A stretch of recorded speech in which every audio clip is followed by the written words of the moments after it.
Giuseppe Ballirano is Professor of English Linguistics at the University of Napoli L'Orientale. He's currently president of the Italian Association for the Study of English.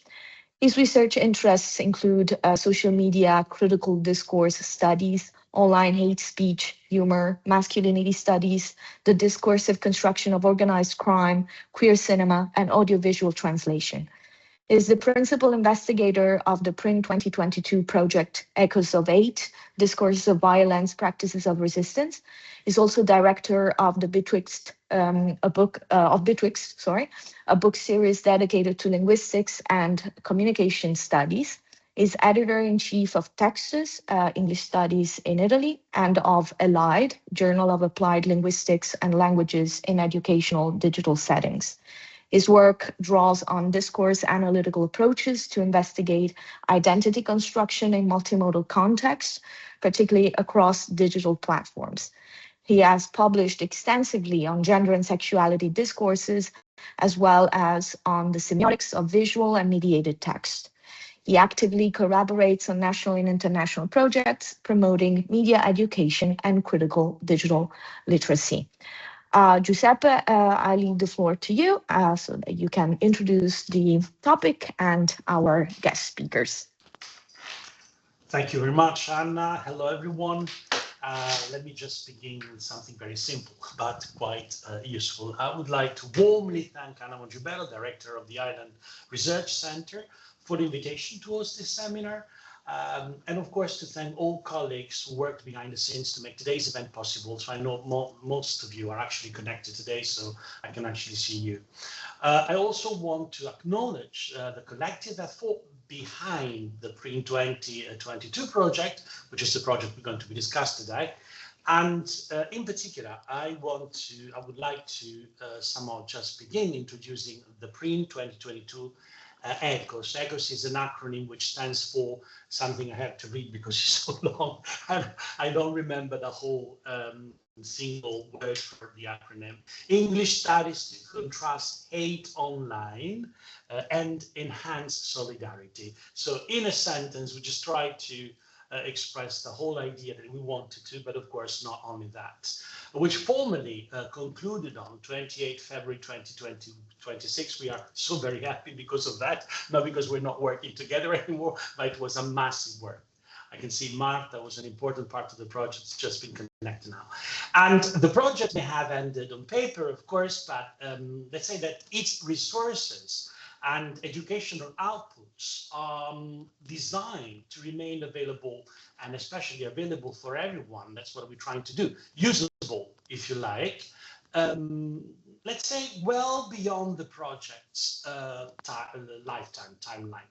Finally, I would like to personally thank all the researchers across the 3 operational units who made this work possible. So the coordinating unit, of course, is Napoli L'Orientale, and together with me, of course, we also have to mention my colleagues, Catherine Russo and Bianca Del Villano, but also Maria Cristina Nisco, Francesco Nacchia, and Marina Niceforo, who actually participated and gave us a hand from the very beginning to the very end of the project. Let me also thank the University of Campania, Luigi Vanvitelli, and the unit at the University of Messina. We're going to be discussing with these 3 ladies. You see there are 3 brilliant researchers that, of course, took part in the project. Today's title foregrounds somehow a key idea, something that we wanted to address from the very beginning.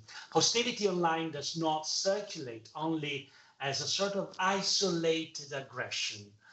It often functions as a relational and affective force, producing alignment, producing affiliation and shared ideas, and becoming normalized through repetition from a linguistic viewpoint, but not just linguistic, uptake, and also platform logics, which are those we investigated mostly. Now, as my colleague Bonnie Hughes and I pointed out in our, I guess, 2020 volume, Homing In on Hate, that title was much simpler. Any shared definition of hate speech online remains in constant flux, shaped by the supranational character of the internet. The whole idea of the content collapse is actually fundamental here, but also the slippery boundaries of online harassment and the porous relationship between discriminatory discourse and material harm. Now, this is precisely why analytical clarity, but also methodological rigor, if you like, and educational action have become urgent. So it is actually now time to act. Otherwise, it's too late. Maybe it is already too late. This is something we're going to be discussed as well today. Recognizing how hate works is not simply a matter of terminological precision, which is something important for us as linguists, but a condition for identifying thresholds of harm, responsibility, and I would also say one of the most important aspects of all this is prevention. So try to understand and somehow act in advance, if possible, whenever possible. Now, against this backdrop, today's seminar draws on the results of ECHOS, a 24-month, let's say, PRIN project. We are all Italians, so we all know what a PRIN is, which is a national project financed by the Ministry of University, founded on hateful, but I would also say harmful, which maybe it's even stronger than hateful because it's wider in terms of, you know, the type of scope, linguistic scope it might have. So harmful speech and hateful online practices in English multimodal digital text. ECHOS pursued three interconnected objectives. The first one was the one of identifying verbal and multimodal patterns of harmful online practices to support prevention. The second one was disseminating, which was mostly the most interesting part of the whole project, disseminating awareness through open access resources, and at least we have one, which is very important, and then promoting inclusion and digital competence through educational outputs. But as you're going to see in a second, the three different types of aims were somehow connected. Methodologically, the project bridges corpus-based multimodal critical discourse analysis with applied perspectives, particularly in relation to educational transfer and what we call, digital citizenship. Digital citizenship becomes fundamental here because of the type of importance the project might have, also from a social viewpoint, of course. As the coordinating unit, UNIOR led the overall framework and in particular work package 1, dedicated to building an open access multimodal archive of hateful, harmful online practices.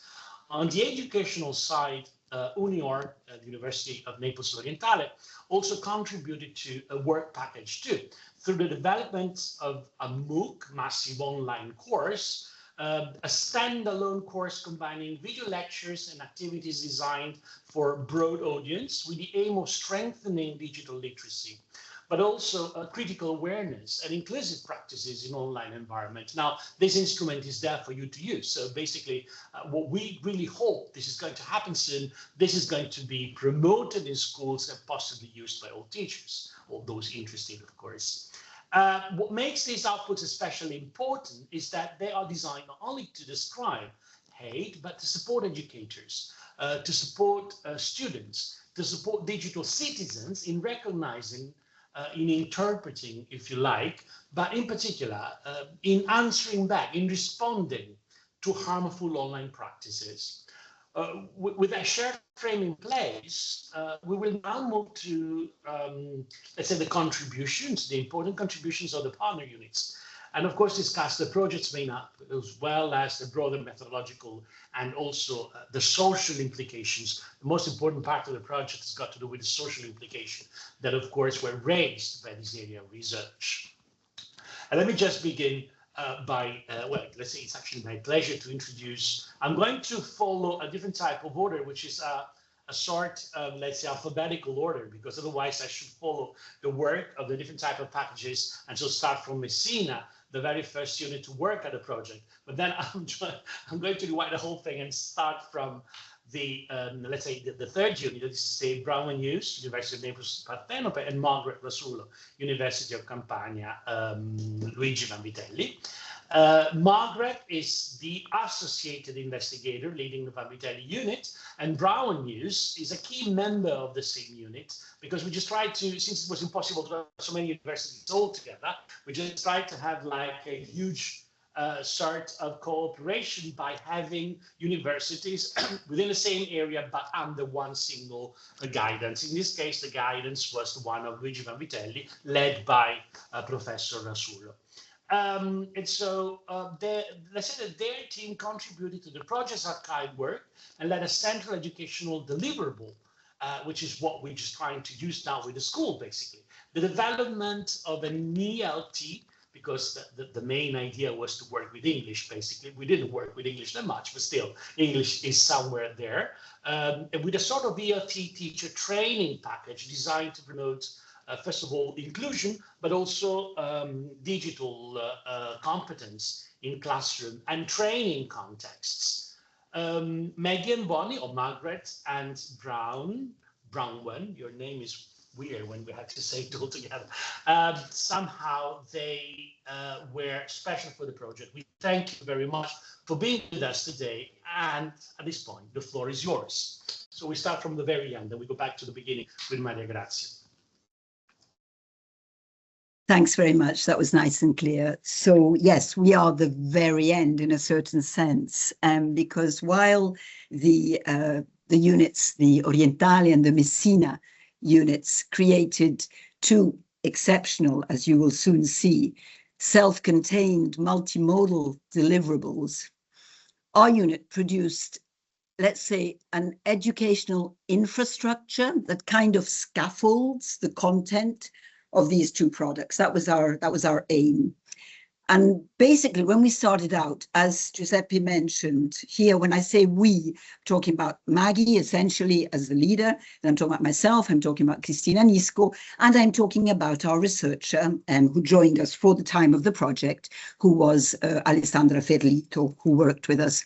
And when we started out, we started by asking ourselves a very, very simple question, which was, as scholars, how can we basically continue to contribute to this educational endeavor after hate speech and harmful talk, harmful speech, as Giuseppe said, which is very important because it's wider, has been recognized and categorized? Because, as I said, we came sort of in at the tail end of the project. And our unit, the Vanvitelli Partenope unit, definitely represents a more teacher-oriented lens on the project. What we mean by that is that our concern was basically to address the manifestations of hate speech, while at the same time raising critical awareness, obviously, among all educational stakeholders, and trying to equip them with both the conceptual and the discursive tools to destabilize and counter such forms of speech. And in order to do so, we followed a line of action, which basically involved initially mapping out what was being done regards hate speech, harmful discourse in the teacher training field. That was our first move. What was actually existent, what was there, what was being done.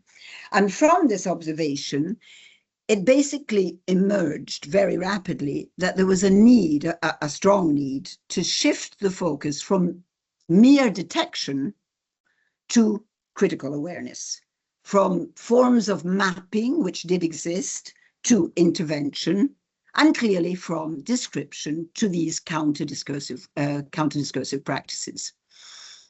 And this insight gradually became pedagogically decisive, because clearly if hate speech acts, which it does, and we know how it does and why it does and where it does, then the counter hate speech must also act, and it must turn the field of education into a sort of site of, shall we say, discursive re-performance. In other words, what we need to do is to take those very same words, those very same frames, those very same narratives, and use them in a way that's going to disrupt and redirect the original harmful, hateful function. And that is basically, in a very few words, the aim that underpins the educational materials that we produced in the form of, first of all, a teacher's manual, which is often referred to, we refer to it amongst ourselves as the vademecum. And and also lesson plans. Probably later we'll go into more details about exactly how the teacher's manual is structured and what the lesson plans actually contain. But in a few words, the rationale of our work originally hinged upon the EU and UNESCO international directives. That is what underlies our work, which promote both digital literacy and media literacy as effective antidotes to online hatred. Mags is going to continue from there. Thank you, Bonnie. So while working on the project, of course, we ran into structural problems, basically two, that exist in classroom settings. Now, on one hand, we notice that teachers are often insufficiently supported in implementing tools to combat the linguistic. I think your microphone is off, Maggie. Sorry. Yeah. No problem. We I'll just start missed the last. It's Bonnie's Yeah. fault. It's Bonnie's fault. Okay, I'll start over again. All right. As I said, I don't know what you heard, but anyway, while working on the project, we ran into two structural problems that exist in classroom settings, okay? So on one hand, we noticed that teachers are often insufficiently supported in implementing tools to combat the linguistic and multimodal sophistication of hateful discourse. While on the other, those anti-hate initiatives that do exist, because they do exist, in classroom practices, part of the curriculum, they're often marginally positioned with regards to the curriculum itself. In other words, they're on the sideline and only called in every once in a while, okay? So our call was therefore for a full integration of counter hate speech activities, lessons, tasks, whatever, interventions, right? Within every subject and syllabus, by every teacher belonging to what we call the Consiglio di Classe. We did not want to tell the teachers what to ban or what not to ban, following a sort of top-down approach. But rather, what we wanted to do was to exploit their considerable experience and knowledge of the classroom in order to enable them to get to the root of the hate speech phenomenon and its ramifications that we see today, that clearly emerge today, such as racism, bullying, cyberbullying, discrimination of all types. Now, we firmly believe that knowing the origin of the phenomenon, any phenomenon, but this phenomenon in particular, okay, and its historically sedimented inequalities is indeed a step ahead when it comes to combating it. And the teacher's manual of Vademecum was created with this precise intention in mind. The manual offers or aims to offer a journey through time in what Bonnie and I have labeled historical pedagogy. And by historical pedagogy, we mean the enduring existence of certain social phenomena that necessarily call for historical support in order to unlock their the understanding, okay, and facilitate understanding in order to unlock the transformation in time. And a little bit like, you know, resembles the discourse historical approach that we all use, we all implement in our own research. So more significantly, the manual also offers adaptable content for subject-specific lesson plans, again, for all teachers, for any teachers, on the basis of their disciplinary area. So it follows that what do these lesson plans do? They operationalize the content of the manual. And the aim was to produce a structure that would be replicable, by all of us, by all educators, and of course, implemented by using a recognizable approach. Again, that could be exploited by any teacher, whatever his or her class subject. So what did we do? We went back in time and used the time-old, very basic structure of introduction, practice, production, lesson cycle. We refreshed it, obviously, in order to deal with this with this issue, the hate speech issue that is intrinsically complex. So an easy structure, an adaptable structure for teachers to use in order to explain, explore this very complex phenomenon.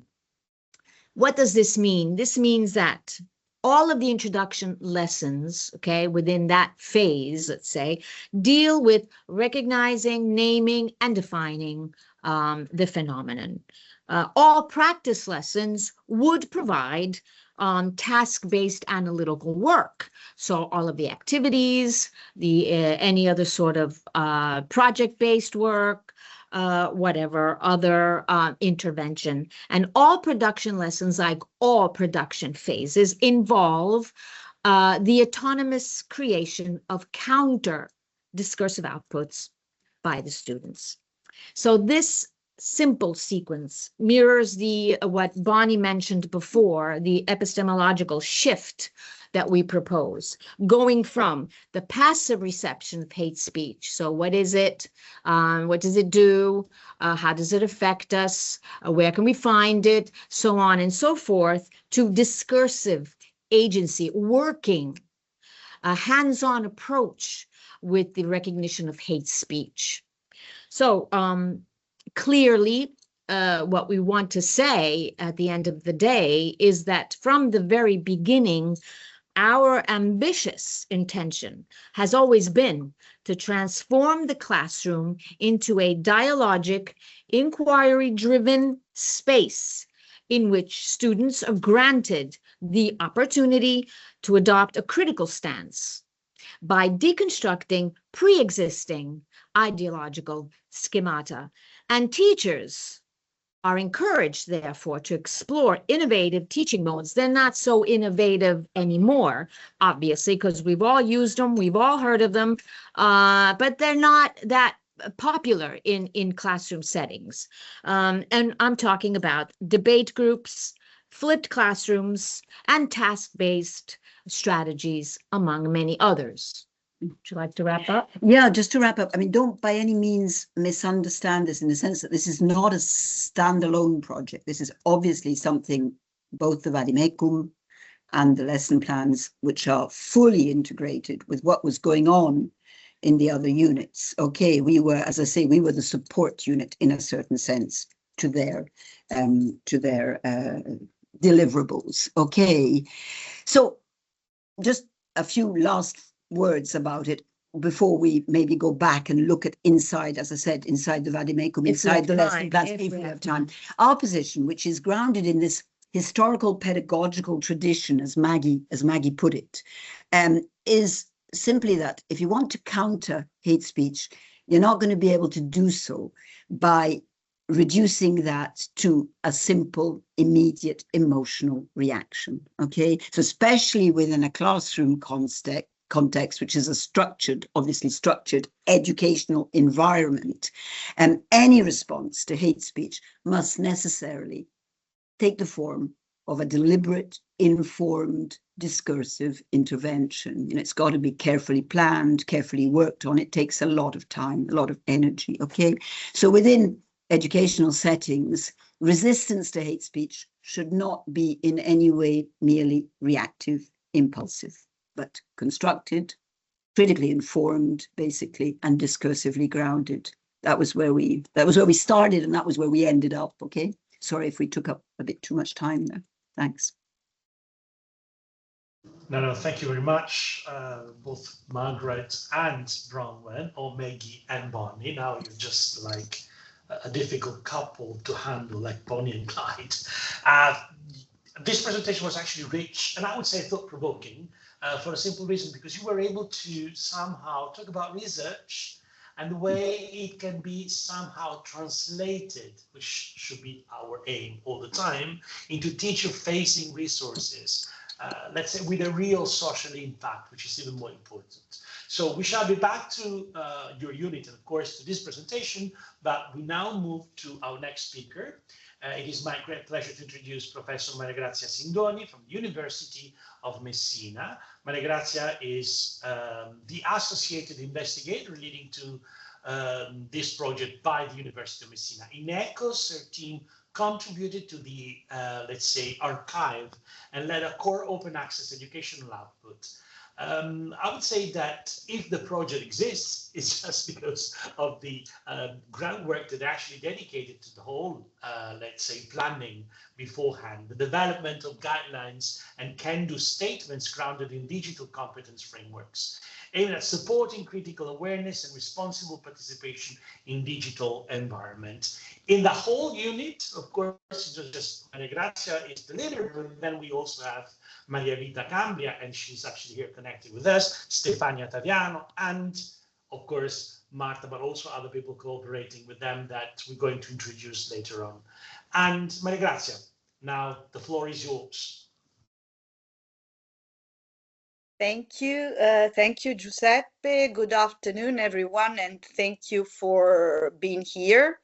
I'd also like to thank Anna for having us today, and Giuseppe, who led this project, and all colleagues and students who participated in one way or another in this great project.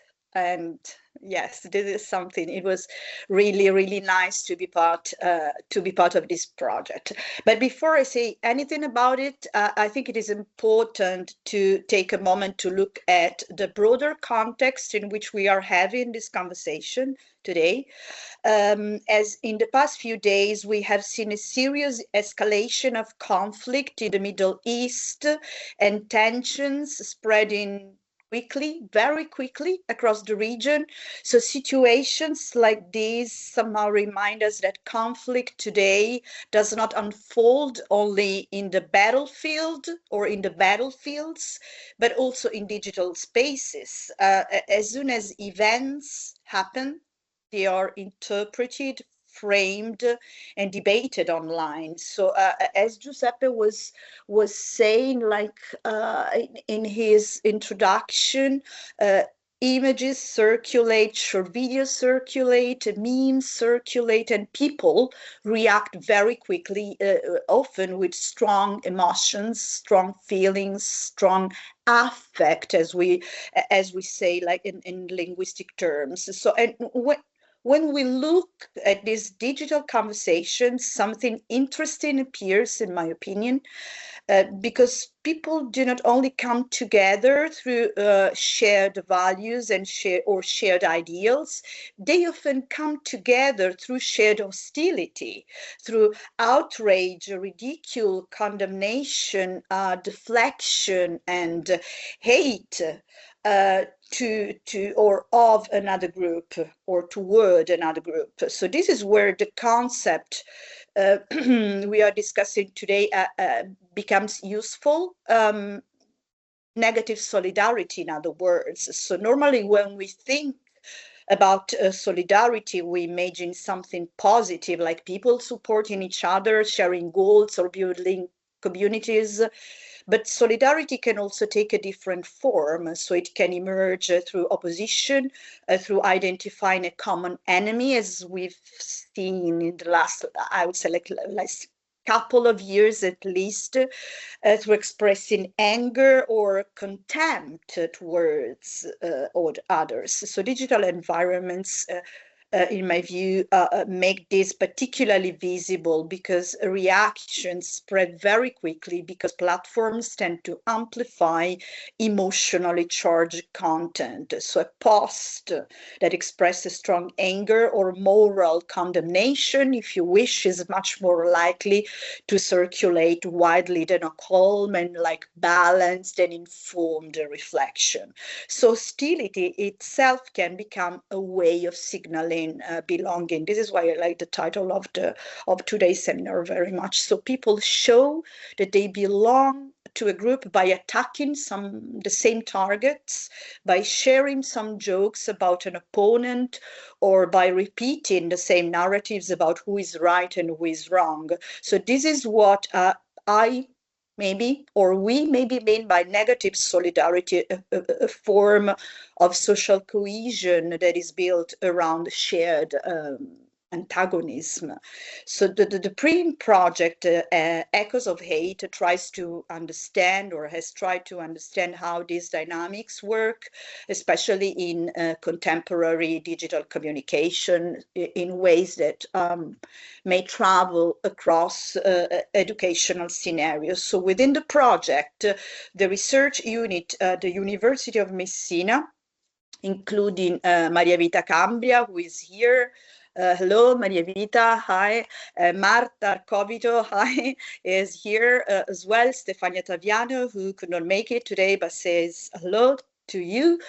We approach these issues from a particular perspective, but let me thank Annalisa Raffone from the Pegasus Digital University, who contributed to this specific work package. So what I was saying, yes, what we did, instead of focusing only on how hateful discourse is produced online, we asked a slightly different questions. So how do people recognize and interpret offensive or discriminatory content as when they see or encounter it online?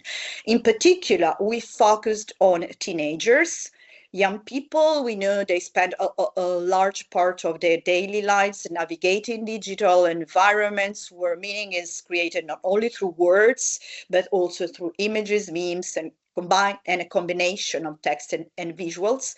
So understanding how they interpret these multimodal messages is very important today in many different scenarios. Our work started with a preliminary phase in which we explored the possibility of using an existing data set of hateful memes. Some of you may have heard of a data set called the Hateful Memes Challenge, which contains like a Facebook-based open access archive containing around 10,000 multimodal examples. So at first it seemed like a useful resource, but once we started analyzing the materials more closely, we realized that many of the examples were not suitable for our target group. They were somehow too triggering for us to somehow export them to schools, for parents, teachers, and everyone involved. So we made a methodological decision. Instead of using existing materials, we would create our own data set. So the idea was to design a multimodal items that allowed us to study how teenagers perceive potentially offensive content while keeping careful control over several different variables. We developed a data set, and that was a very long, complex process. It took us almost 10 months of intensive work.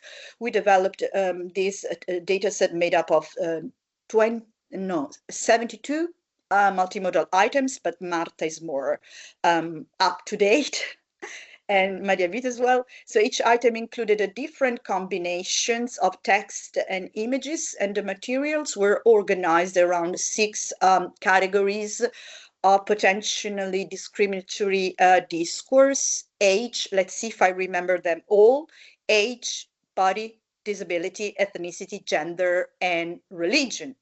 One of the key aspects of the design was that the same image could appear with different texts, or the same text could appear with different images. So these different combinations allowed us to see how the interaction between visual and verbal elements influences the perception of offensiveness or of harm. The materials were embedded in a questionnaire written in English. So it was partly in Italian and a part of it was in English. Sociodemographics was in Italian, whereas the the actual multimodal part was in English, with linguistic complexity calibrated around A2 to B1 from the Common European Framework of model languages, including the companion, so that it would be accessible to secondary school students. And if you're interested in how we checked that all text and materials would match with this level, I'll tell you more later. Participants were asked to evaluate each element individually using a scale that went from very respectful to very offensive. And in total, we collected about 720 responses from students aged roughly 13 to 17. Maria Vita and Stefania took care of this data collection part of the work package. And we also conducted follow-up. Maria Vita conducted follow-up discussions with some of the participants, like in focus group formats, to better understand how they interpreted the materials. And what I found particularly interesting was their idea, their own perception of what respect is, offensiveness is, respectful or harmful. That was a really interesting conversation that emerged from these interactions with students.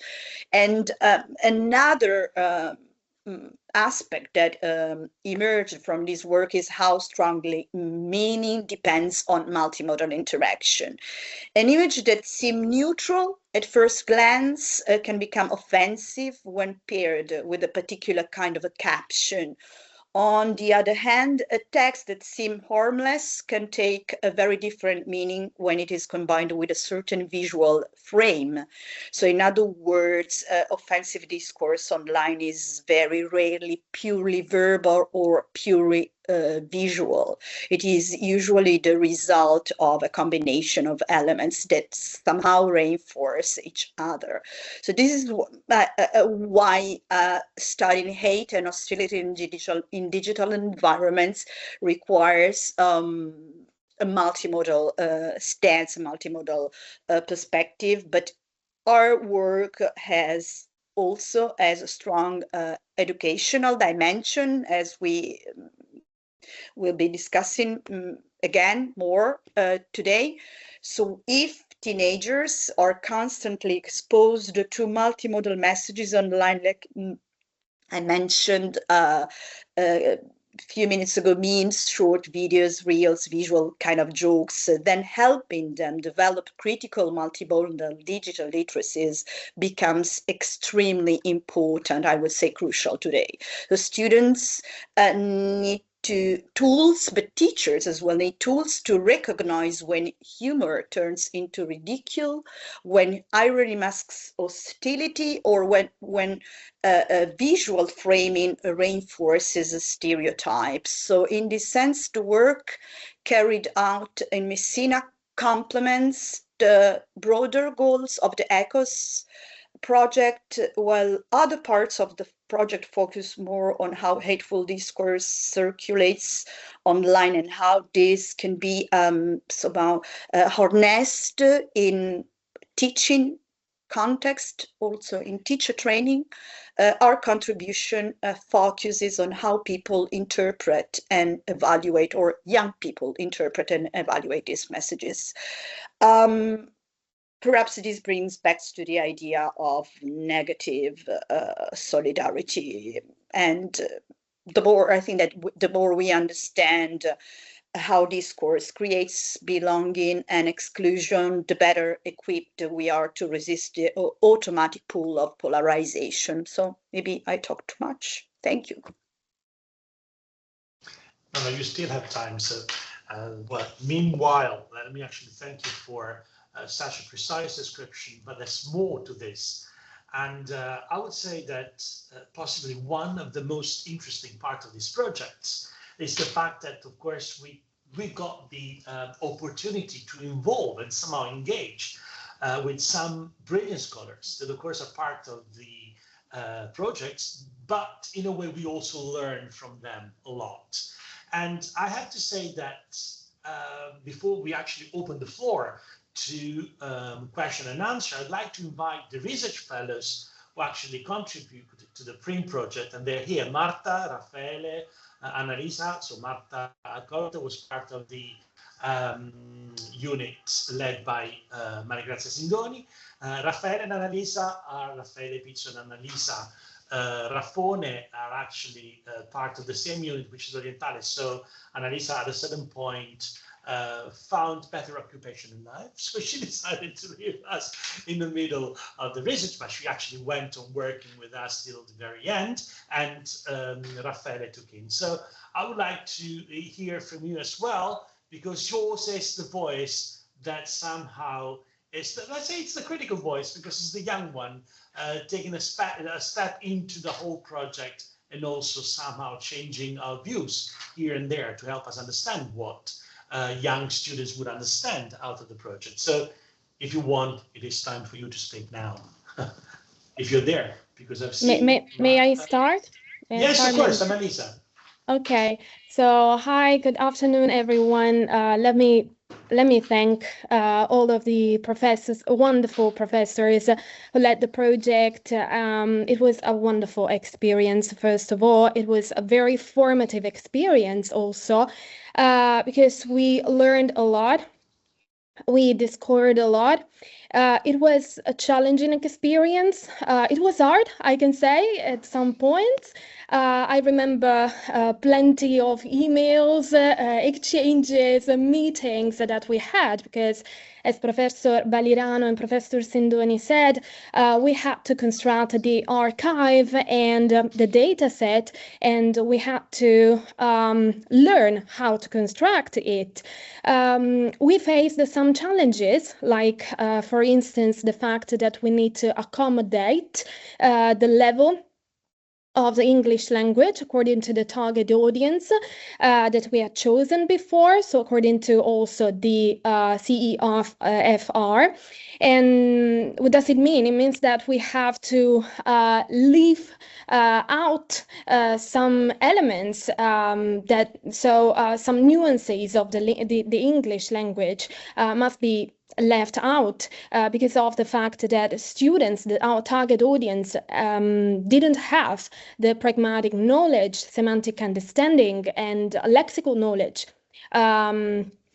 And instead, these nuances would have been helpful to understand the different types of harmful discourses that we have in our societies. Also, what can we say? We managed in some time, at some point, to construct all of the entire archive the best way it could be constructed, but we also had to take into account the stereotypes that are embedded in algorithms, especially for some of the categories that we have mentioned, because sometimes, especially for some of them, like people with disabilities, because they are generally represented in wheelchairs.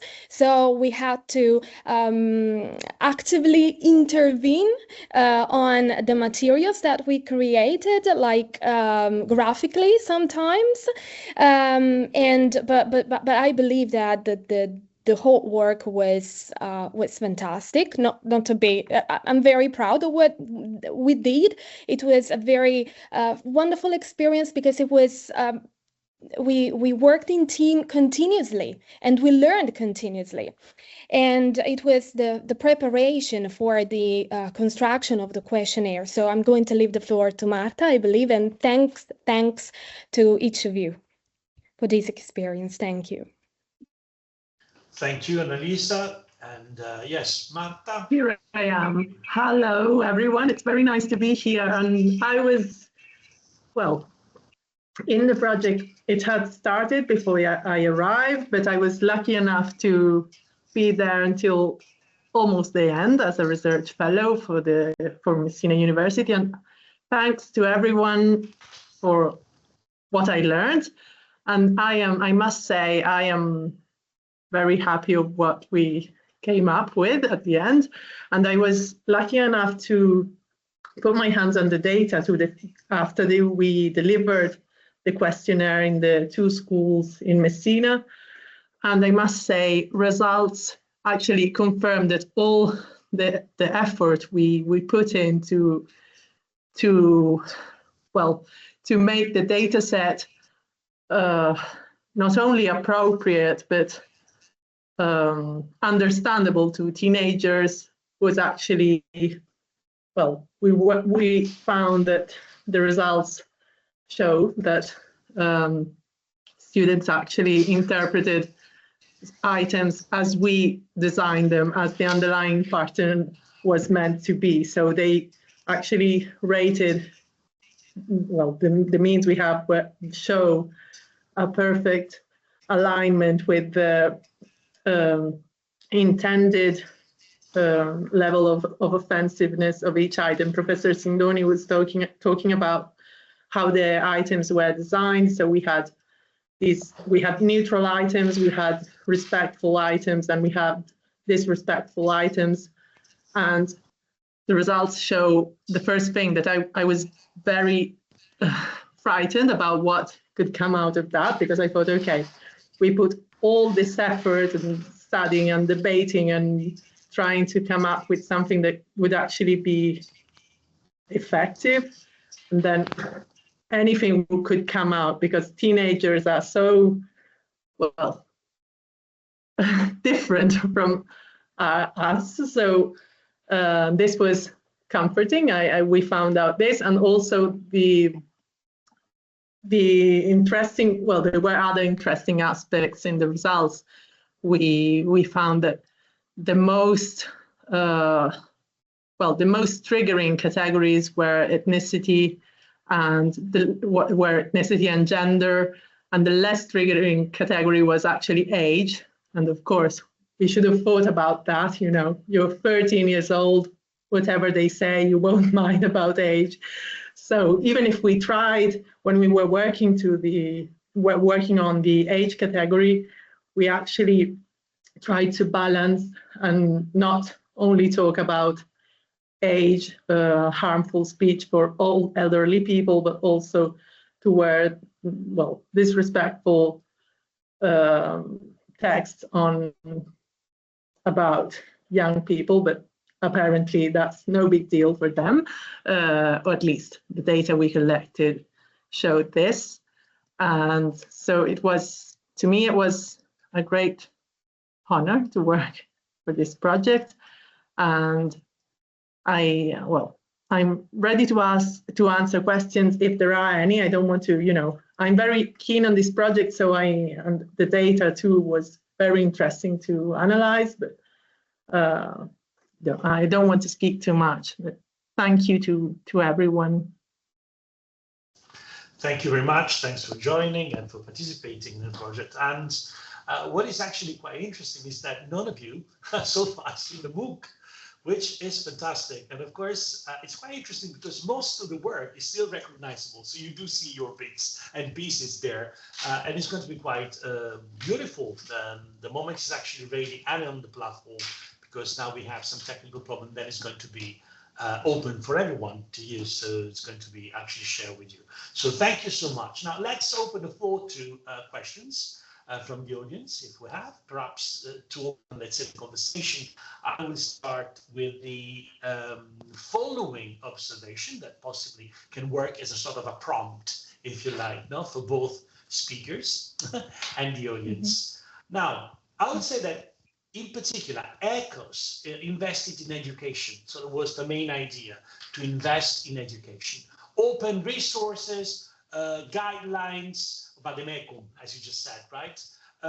Teacher training, but also the MOOC, the final MOOC that we're going to show very soon, hopefully. Now, at the same time, platform design often amplifies, I would say, let's say, divisive content. It's actually difficult for us to understand where to stand. How can educational interventions help users not only read texts, if you like, but in particular, or also read platforms, their incentives, affordances, and algorithmic dynamics, which is possibly one of the most important and difficult things we have to face today, in ways that are somehow, I would say, generously or genuinely, if you like, empowering. So that's the most difficult aspect. So not just read text, but also read anything which would create text, like platforms, affordances, and algorithmic dynamics, because this was the most difficult, let's say, aspect for us to face from the very beginning. So what do you think? Anyone would like to say something about this, or you can actually say anything else? You don't have to. I was just trying to prompt you. As Maria Grazia was saying, possibly the best phrase to understand what we did is to refer to negative solidarity. It's like an oxymoron, because at the same time, you're actually working within something which should be somehow close to our world. That's what we actually do with solidarity, but then, of course, it's negative. So you bring closer things in order to destroy them, which is possibly very much a sort of a snapshot of our contemporary world. A great deal of online hostility is, as we've seen, multimodal, and it's also implicit. It is actually built through irony, which is the most difficult one to detect, insinuation, remixing, but also memes, for instance, and platform native cues that are easy to miss and also hard to moderate. I would say also hard to understand. At least for some of us, at least for our students, they are. What are the main challenges, both analytical and I would say educational? So I go back to the idea of the education bit, that somehow in teaching people, we actually use in order to recognize and respond to those low visibility forms of harm. Even a meme is a low visibility form of harm, because as Maria Grazia was saying before, then that's the new way of understanding hate. Anna, maybe, and then Joss. Yeah, I mean, Joss, do you want to go first? Okay, if that's okay. Yeah, because one of my questions is sort of an introductory general question. The other one comes afterwards, I suppose. The first one is, I'm unclear about when you say you created, how much, because I thought, the data set might be usefully from real data rather than the created data. That sort of, therefore, perhaps you can explain that a bit. What criteria did you use, or how can you be certain that it's actually going to be useful? It depends how, I mean, this is I'm putting it as badly as possible so that, you can, because that sort of worries me, constructed data. You could be biasing it yourselves also. And my other question, and also when you say multimodal, I immediately think of visual, not just in a book, then you mentioned a book. So it's the book being multimodal would be written text and a picture, not audio, video. Sorry, right? Sorry, it's not a book. It's a MOOC, massive online course with images, films, and also things to read. Right. So that answers one of my other questions. I wasn't certain. So are you using actors, AI, to create these things? That was my other. Yeah. Mostly AI. So I might as well just tell my other question, but that can come later maybe. But it's basically, have you experimented in classrooms with your stuff, and what results have you got? So that's a very big question as well. The students are reacting, seeing it, but also the other phase, the third one I think you mentioned was actually creating solutions by perhaps turning around the language itself that is negative, is hateful, making it, was it Bonnie or Maggie who mentioned that? Maggie. About turning it around, So those are my two basic, they're very general questions, so they can be fitted in and answered by. Okay, sorry. Thank you very much. So who wants to there are different types of questions she raised, mainly objectivity, for instance, and of course maybe Maria Grazia, but also Marta, and say something about the questionnaire, the way you actually selected all the items. By the way, it's brilliant stuff. Shall I go first? Yeah, just please. Okay, it was actually very tricky, and then if Marta and Annalisa please contribute to what I'm saying. So the initial idea was to use an already existing archive, which was very, very big, as I said, like 10,000 memes. But as soon as we realized that it was too triggering with very strong images, so we were not ready to use these materials in schools, like, you know, for ethical reasons and questions of excessively triggering materials, we decided to look elsewhere. But in the end, we decided to produce like distilled kind sort of materials, let's say sort of neutral materials, not because they're really neutral, because as we know, nothing is really neutral, but because we use sort of similar prompting scenarios with ChatGPT. So we did use AI, using same sort of prompting and experimenting with different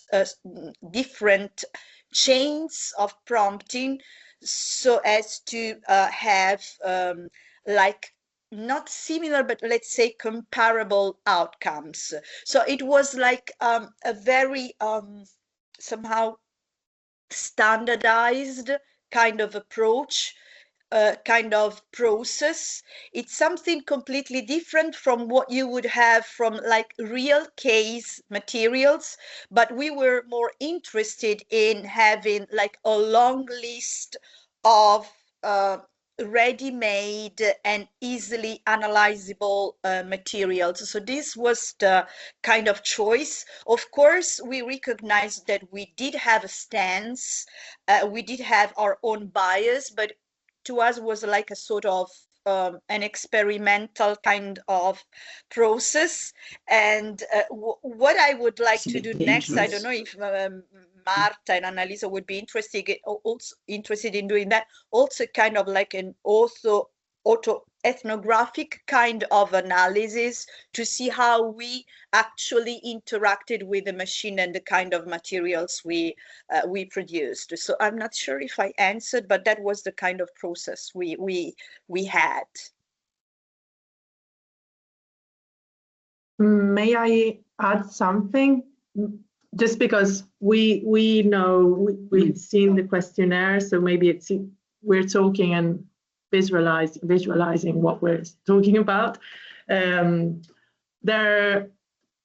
Each item is made of 3 elements. So, and when we analyze the results, well,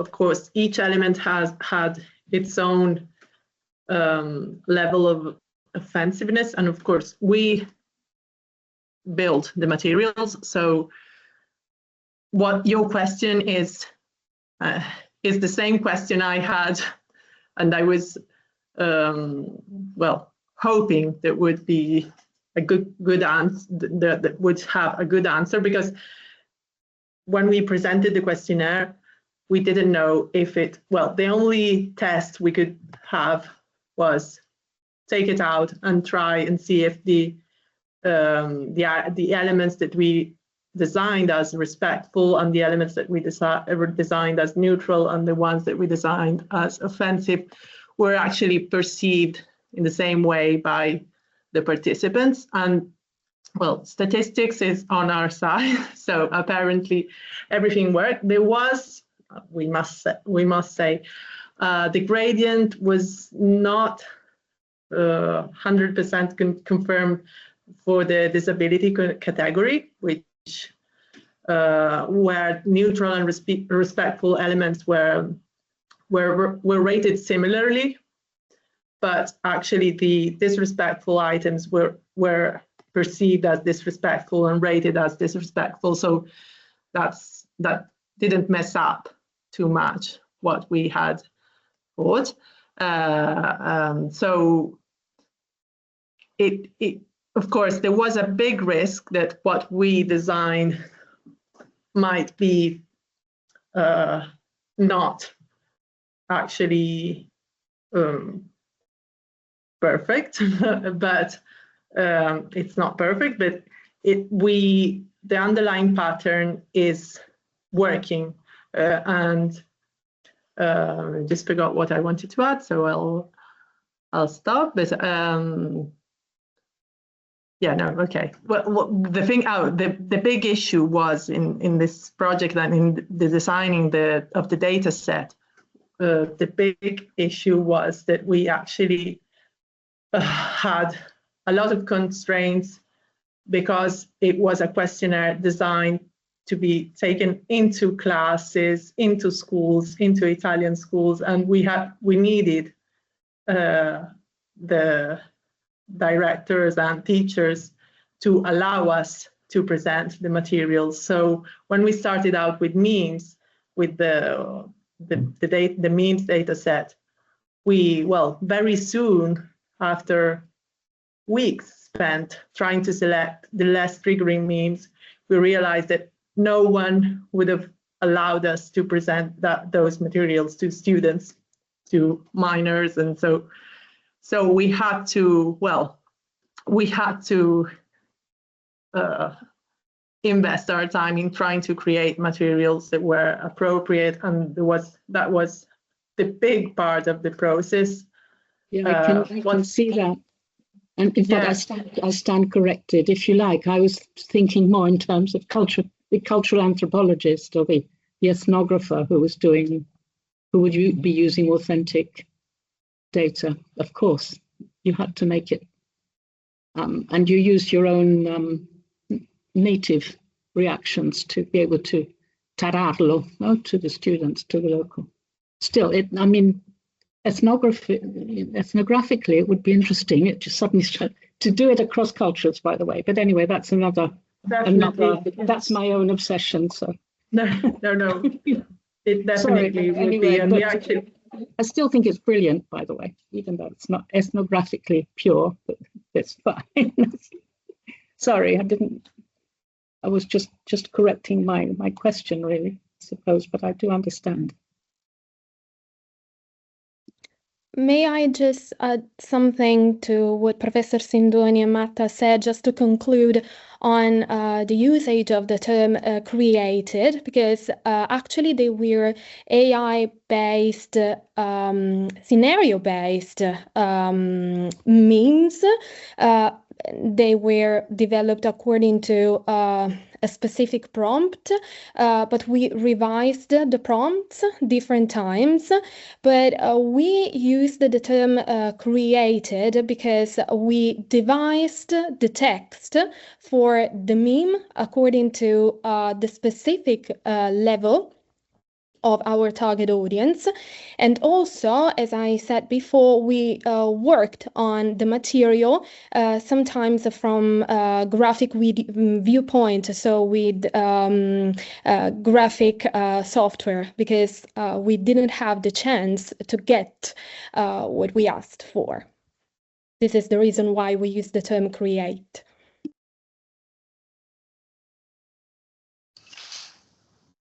Okay, maybe Anna then? Yeah, thank you, Giuseppe. Thanks to all our speakers, because this still is a great seminar. We're not done yet. And the project is amazing. I just wanted to thank you for your generosity, meaning the fact that you're here sharing data, results, and the very idea behind the project. This is great, and I really appreciate it, and I'm sure also the rest of the audience appreciates that. I wanted also to stress something that emerged very clearly here, the importance of this synergy between, meaning the research work and the teaching part. And I think this project really brings these two parts together And sometimes we tend to, or maybe I tend to forget about the importance of bringing these two parts together.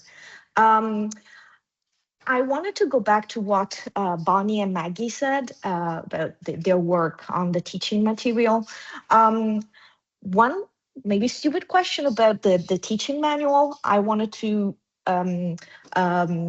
understand whether this is open source. This is something you're going to share with everybody. This is going to be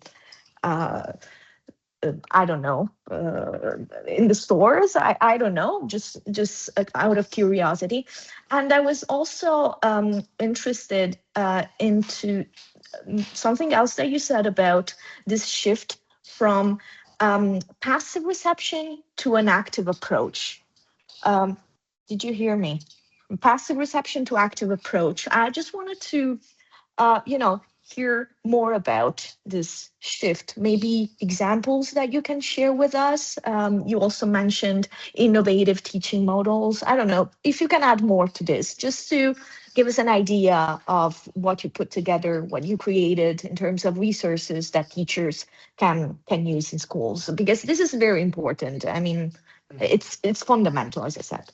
So thank you. Thank you, Anna. Shall I answer the questions, or will you do? No, you do. I'll maybe go into the details of the manual, and you go into the other. All right. The answer to your first question, perhaps Giuseppe Balirano could enlighten us about, what we're going to do with the materials, because the manual is part of the whole project. You know what I mean? It's a contribution to other products of the project, obviously.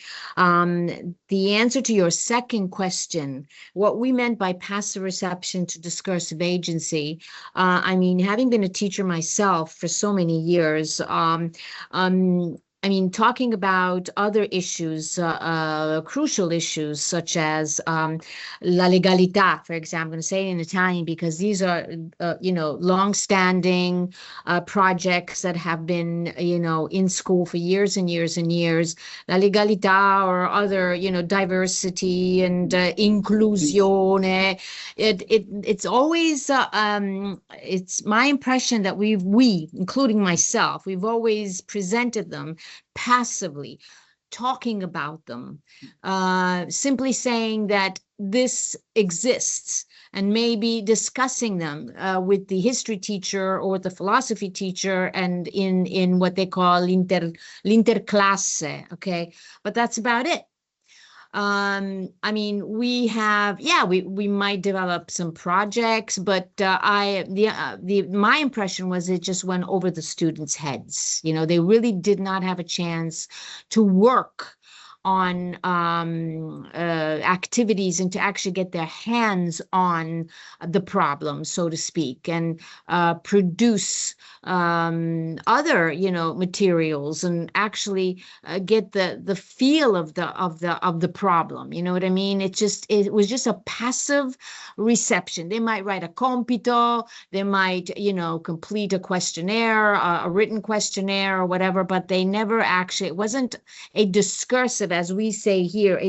We never actually developed a discursive path, right? Mm-hmm. So that they could actually understand how language works, how language influences behavior.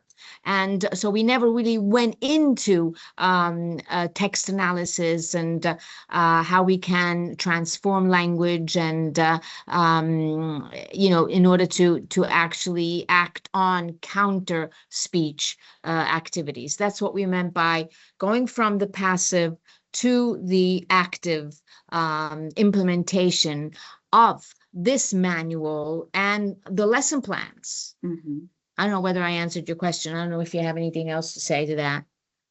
No, perhaps a few more details about the lesson plans. I mean, I'm going to have to read this a little bit because I can never remember exactly what we presented, but each lesson plan does actually follow a clear template, and it has, very specific sections like lesson overview, learning objectives, methodology, lesson procedure, materials that we're presenting, and as Maggie said right at the beginning, when she was talking about the lessons themselves, the lessons are all divided into very, very clear stages that totally involve the students. There's absolutely nothing passive, because you have, the warm up, you have the contextual input, you have got to look at this, the exploration of certain language terminology, etc., and then it's over to them and they have to contribute. So it's a very, very, very dynamic project. Can I just add something else? It might seem that, this structure is really strict, and it is our belief that it has to be. They need to have a bit of structure when we're talking about such complex issues. Otherwise, if we approach these issues in a very general way, we show them a video and we discuss a little bit, there's no structure. There's no going from point A to point B to point C. They will have the opportunity to be more productive and to, later on. But at the beginning, they need structure, because especially because we're dealing with social media, we're dealing with materials from social media, from the internet, and it is such an open space. It's that it cannot be controlled. So we need to control it in a way as educators and give them a bit of structure. We have an approach as researchers. We have approaches, we have methods, we have methodology when we investigate a certain issue. That's what we think students should also have, and teachers should also have, how to approach a problem. There's got to be a structure at the bottom of it, at the foundation of it, so that they learn and they build on it, and then they could be free to produce. That's what we believe. Mm-hmm. And also, as for the manual has become the MOOC, basically. So we had like 3 or 4 lessons, which actually have been developed into visual lessons. And of course, they are there to be used. We use the artificial intelligence because we did create like a storyline. And of course, there's like an investigator, something that actually helps the students to figure it out. The thing is to figure all the, let's say, hateful lexicon out, basically. The thing is that maybe we should have said from the very beginning that, of course, the project had 2 main targets: teachers and students. Okay, so we were trying to train the teachers to make their own plans in order for the students then to learn from them both the language and how to use like a correct type of language without getting into the traps of what might be harmful, but also recognizing hate online, for instance, and at the same time also learning English. This was the most complicated part, because we had to lower the language down to the point of addressing, of course, the whole lesson to students aged 12, 13, let's say scuola media, to the very first biennio superiore, which means a very, very low level, playing between A2, B1, FATE, B1, basically A2. And it was very difficult because they had to be able to understand both the image, be able to metaphorically elaborate it, and of course, translate it into their own English, basically. What we tried to do with the MOOC is we actually got the project in our hands, and the manuals in that sense, and transform each single lesson plan into a proper lesson, with the first part dedicated to teachers, so how to learn on their own, how to understand what hate is, and especially how hate online is like a very dangerous trap for their students. And then, of course, teaching the whole thing to the students, but little by little introducing new words, and of course also pay attention to the importance of the educational path connected to the language, of course, so language teaching. So maybe this explains a bit more. Double target, teachers and students at the same time.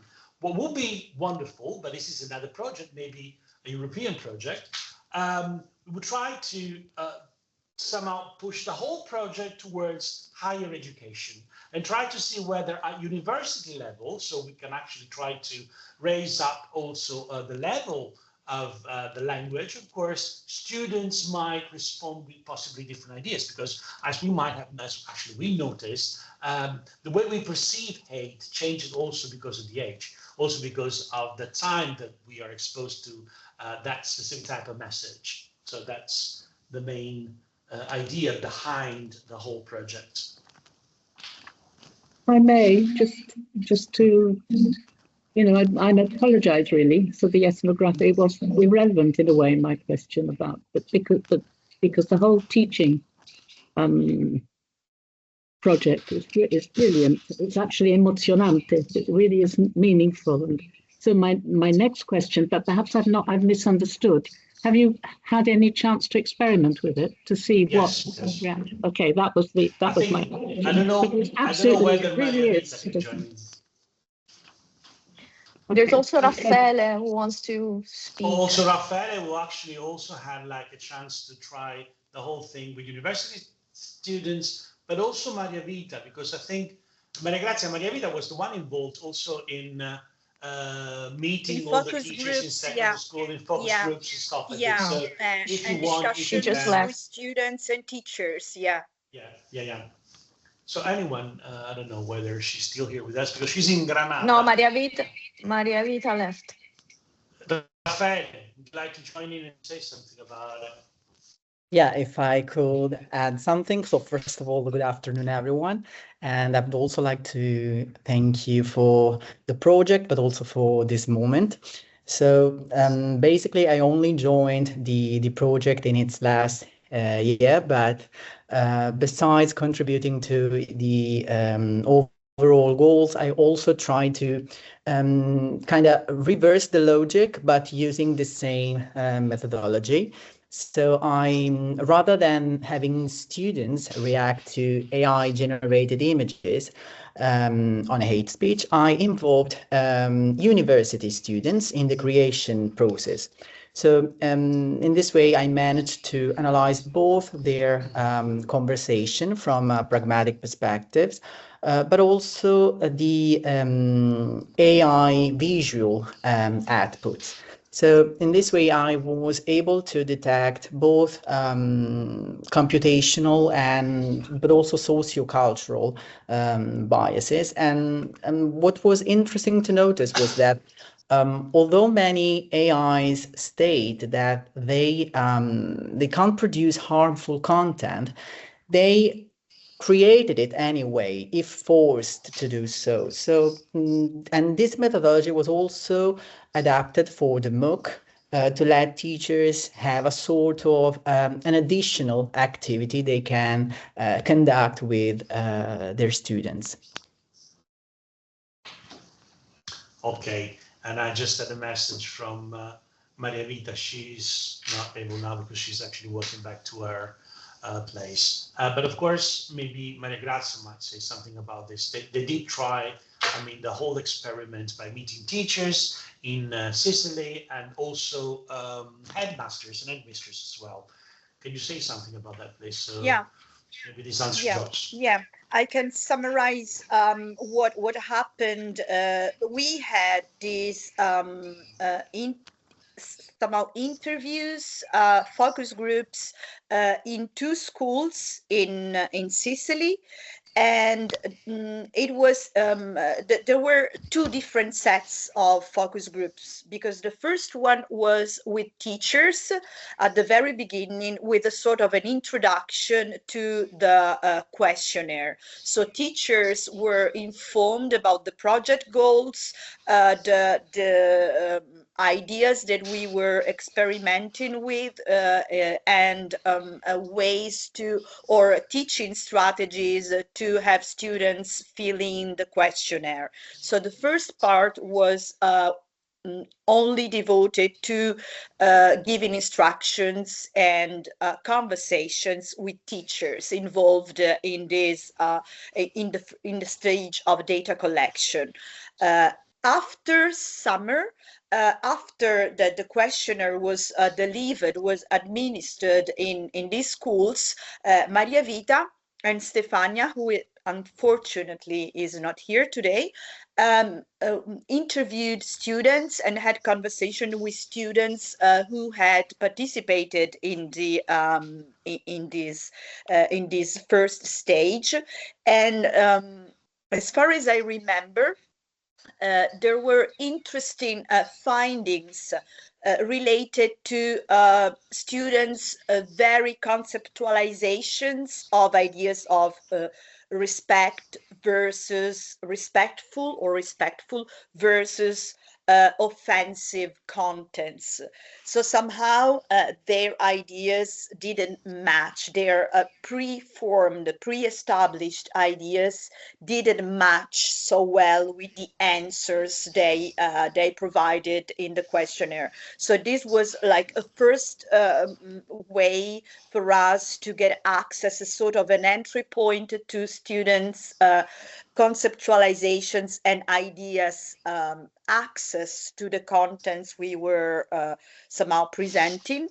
And another part was, another point for us to reflect on was connected to their own interpretations that were much more ambiguous than we initially thought to be.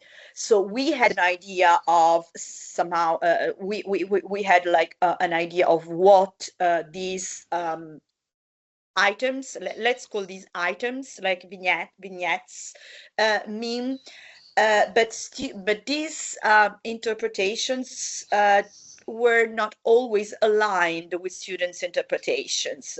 So basically what we thought in the end was to develop or to fine-tune the first version of the questionnaire and to integrate both teachers and students' feedback to provide another more comprehensive tool. I'm not sure if Marta or Annalisa maybe was not involved in this part of the process. Maria Vita is here, so maybe Maria Vita wants to say something. Yeah. Sorry. Okay, can you hear me? Sorry about because the connection is not working that well. Yeah. Sorry for not being on the screen before. Yeah. What basically happened was that after gathering the results, we met with the teachers and with students, and we had their feedback. And some of the feedback on some items were quite controversial, especially on the language competence. So what we also discovered was that some words were misunderstood or sometimes misinterpreted, and this affected the results somehow and the way in which they reacted to some of the items. So probably this was one of the outcomes that at some stage, together with Stefania, we did kind of gather from some items that could be considered a bit controversial, and the answers were not very clear. And then we understood from meeting the students that some of the words were simply, they did not understand what was written. So one of the issues at stake is also language competence and in English, and this in the global context may be quite important because most of hate speech does go online via the use of English, and so the language competence is an important issue to be considered, to be taken into account when replying, answering, and also using the language. So as also Martha said before, age, for instance, was the age items were the ones that were not considered to be so harmful on the part of the students. I remember specifically, just to give an example, one where there was this image of students, of teenagers in a park, just having fun, basically.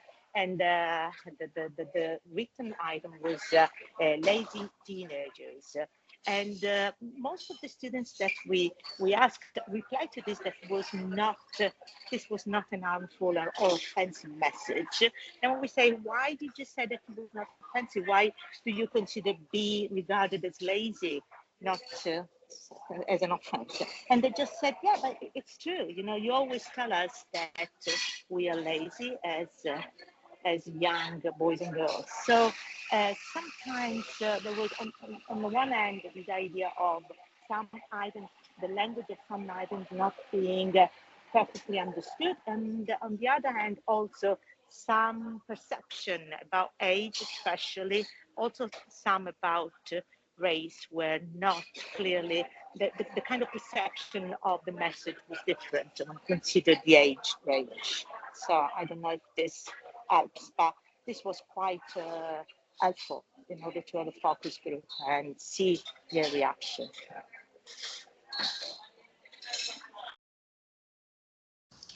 Thank you very much. And we still have time, I guess, for questions or. I think I have one last question, if I may, and then maybe Valentina will raise her hand. Yeah. This is just I'm just being provocative here. Do you think negative solidarity is stronger than positive solidarity? Just broad question.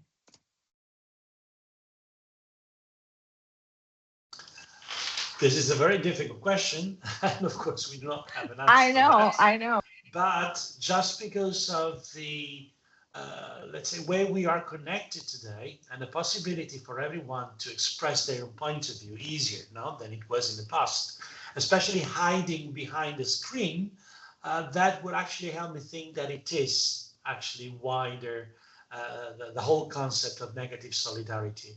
I don't know why, because one should say that human nature should be somehow healing, accommodating, and joyful. But especially these times are unfortunately teaching us that this is not true. And mostly of the things we get from the online platform is most of the time negative. The only positive thing is that we keep on using the idea of solidarity, because although the oxymoron there would destroy the meaning from within, then the idea of solidarity still persists, and possibly there will be like a change. This is why this types of project and the idea of entering the schools, especially at a very young age, is somehow winning, because we just try to somehow help students to understand and see the world via different eyes, through different eyes, if it works, if it helps. But I don't know, maybe you have a more intelligent answer for this, guys there.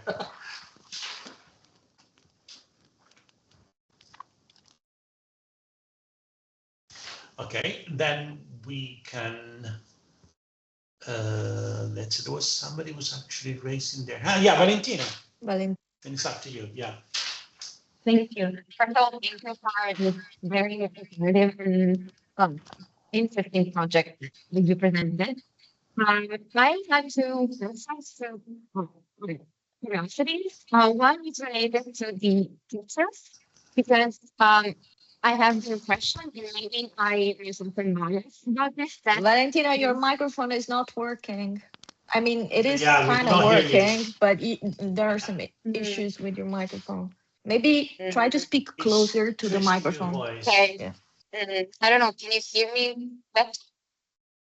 I'm not sure. Your voice comes and goes, so it's difficult to get the whole sentence out.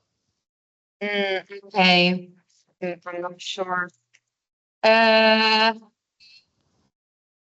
again. Okay. Let's see. Can you hear me better now? I try to change some. A bit, yes, possibly, yes. Okay. Try and ask a question. Yes, I was saying the first question is related to teachers, because I feel that sometimes matters that are related to social awareness or, social issues are left in the hand of teachers that are related to humanities field. And so I was wondering if in the interview of focus group, like if you had inputs from teachers that teach, I don't know, in fields that are not related to humanities, so science, maths, etc. And also the other question was more on the practical side, was related to the use of ChatGPT. So I was wondering if when you prompt the chatbots, because Raffaele was saying that sometimes the chatbot even produced memes, if I understood correctly, that were actually harmful in a way, or hateful. And so I was wondering if you managed, I don't know, to make the chatbot produce like that kind of meme in the end. I don't know if I explained that correctly. Oh yeah, absolutely, absolutely. Thank you very much. I'll try to cover the first part, and then possibly maybe Annalisa or once can actually say something about that. As for the teachers, we did have like an important meeting, which was part of our conference, where we invited teachers from the area of the Campania area, of course. So there were actually teachers in secondary school.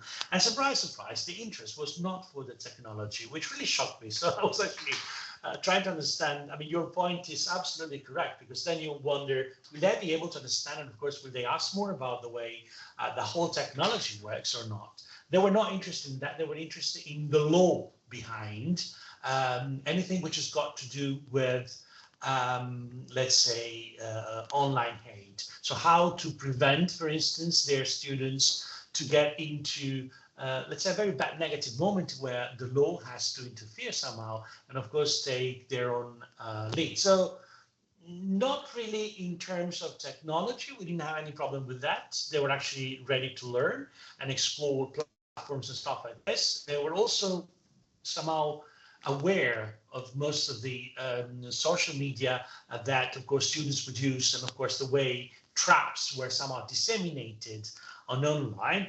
But they asked a lot of questions, to the point that we actually had to have a legal figure there helping out, explaining them the way it works in Italian schools, concentrating on why the law is not somehow preventing all this from happening, and how could, I mean, them as teachers be able to help their students to figure it out a legal way of coming out of such impingement. So the question is very interesting, and the answer is not the technology, but possibly the legal system, and the way the legal system might help our students to understand that they need to be protected. I'll leave the second question to either Maria Grazia, Annalisa, or Marta, possibly. Or Maggie, because that's so maybe many. Yeah. Go ahead, please. Okay, maybe I can start. So at the very beginning, it was easier to create these images, but then the platforms were strengthened in terms of fairness and justice related to policies and harmful content against specific categories. And this is the reason why we had to work on the images, because the output was, I'm sorry, I can't create this image. And also for some of the categories, some of the people of these categories that we had chosen before were always represented with the smileys, and so in very comfortable atmospheres and not harmful situations. Thank you for your question. Thank you. Can I add just something about the pictures and the images and the time-old authentic or non-authentic images? I think students are better than us, are going beyond the authenticity, conundrum. In other words, I find that we all know that cartoons and even animals are being used to represent human behavior in the memes. We've all seen them. So I think students don't really mind if the image has been created by using AI or if it's an authentic ad or whatever it is. I think they're quite comfortable because it's out there. You know how there's so many animals that act like humans, and even cartoons, sponges that act like humans. So I think that's I don't think that's actually an issue, and I think I'm answering Joss's question. That's our opinion anyway. But the magic word for us anyway, the key word for us that represents at least most of the project is scaffolding. That's what we need to do. That's what we need to do in an open space. such as social media, the internet, or whatever. And with all of these issues, hate speech is only one of them. So many other problems that young ones, have to face. Our responsibility as educators, of course, we're researchers and we do it our own way, okay?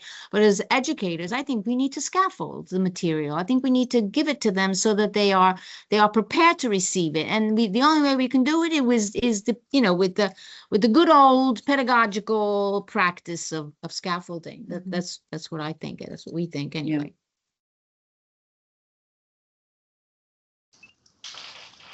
Right. Anna, what do you think? Shall we just wrap up and end? Yeah, or sure. Yeah. So we can only thank everybody for this stimulating discussion, because we thought that the project was over, but of course your presence here, we had almost 40 people connected, which is not bad, especially because it's a time when we all teach, especially one who's just less, just mixed in classroom. I would like to warmly thank, first of all, our speakers, because of course you really helped not just with the project, but also in the dissemination of the whole thing. And of course today is one of the important day we did use for this type of dissemination. And also my sincere thanks go to all the research fellows that they're so young and they've always been with us, Marta, Raffaele, Annalisa, but also Maggie, help me out, Alessandra, right? Alessandra Ferrito, who couldn't come. And of course, they have worked within the ECHOS project with particular passion to the way of developing new perspectives and also things we wouldn't see ourselves. So very important for all of us. I would like also to thank all the audience. It is not a simple way of somehow joining a nice discussion. Talking about negative solidarity is talking about something very negative. I mean, negative there is the pre-modifier which somehow takes the scene, because we talk about something which is terrible and still you were there listening to us to the very end.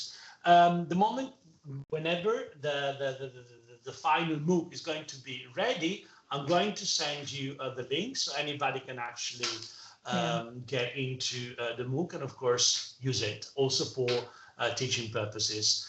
You can also modify bits and pieces, but especially you can send us all your feedback, which is possibly one of the most important things that you can actually do with it, because then we need to know whether it works, whether you're using it, whether you're actually using it also for training teachers or even your students. So again, thank you very much for being here.